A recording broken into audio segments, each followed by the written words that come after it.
The pink blob monster picked up his story. Okay, you're right. I'll change the ending. I'll have the blob monster eat them all. Great, I love it, his friends declared. Now that's a great ending. Hey guys, Bjorn here again, Goosebumps #1 Aussie fan, bringing you yet another book review. So as I said in my last book review on The Girl Who Cried Monster, the first person to comment with their title of choice would be the next one featured. So yeah, let's dive in, shall we?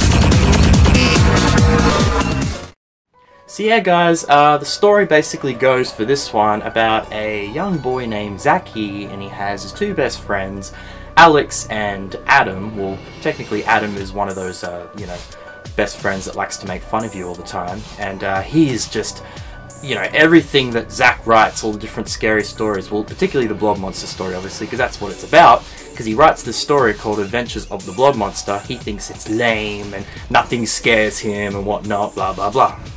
But yeah, the story goes that Zach stumbles across this typewriter in an antique shop that was struck by lightning and blew up in flames, pretty much. And can't forget that pen also though, guys. He gets that pen free with every typewriter. But yeah, this young African-American lady gives him the typewriter. She just says he can have it, and he's like, oh my god. So yeah, he gets the typewriter, and he gets a free pen with it, as I said. Yeah, basically, he wants to rewrite the story, the Adventure of the Blob Monster, and your guess is as good as mine. Basically, what happens when he writes the story in the typewriter? Well, obviously, it comes true. Because basically, anything he writes on this typewriter becomes real. Or so he thinks that's the case. But when he was in the antique shop, and when he went to grab the typewriter, he was zapped, and this blue aurora glow essence thing was surrounding his body, so he started glowing blue, right? And he then discovers later on that it's not actually the typewriter that has the power to make things, you know, really happen. It's actually himself, Zachy. And so yeah, basically he writes the story's adventure of the Blob Monster, and obviously the blob becomes real. It gobbles up Adam, his so-called best friend, who's I would consider to be a real jerk. Oh my god, I said jerk. I really am watching too much Goosebumps, guys, I really am. But, and, well, obviously reading too many books. But, yeah, so he gobbles up Adam later on in the story, and, yeah, he then discovers when he's writing on the typewriter, you know, he's writing for the Blob Monster to go away, but then the Blob Monster ends up eating the typewriter. And he thinks that, oh, maybe that pen that she gave me can do the same sort of work, the same magic, so he tries writing on paper, but then, no, that doesn't work either. But then he discovers, no, it's me, I have the power, and he thinks back to the day when he was in the antique shop and he got zapped and he was glowing blue, that it must be him that holds the power, not the typewriter.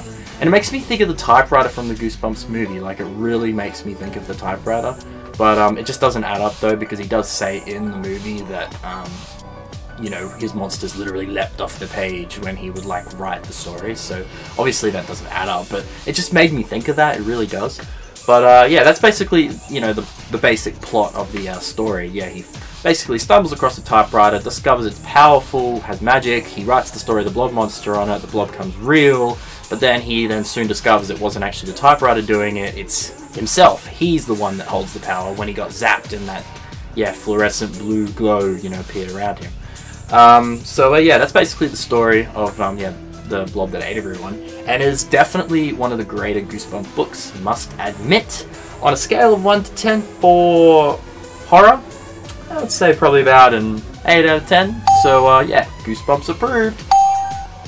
But out of 10, I would say probably about an 8.5 to a 9.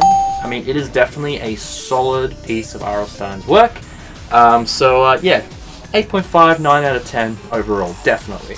It's one of the greater titles. But yeah, as I said, I don't want to make these videos too long, because you see some of those book reviews that go for like nearly an hour, and it's like, how can they talk for so long? Just basic plot, you know, of the book, because you don't want to spoil too much, and give your star rating on it, basically. So that's what I will be doing for my book reviews, because I don't want to make these too long. But yeah, it's definitely a great book, great read for Goosebumps. It's not too scary, and it's yeah, overall a great, very good Goosebump book. But yeah, next will be Night of the Living Dummy, so remember to stay tuned for that one coming up in the next of this series of book reviews. I hope you enjoyed, and I'll see you again soon.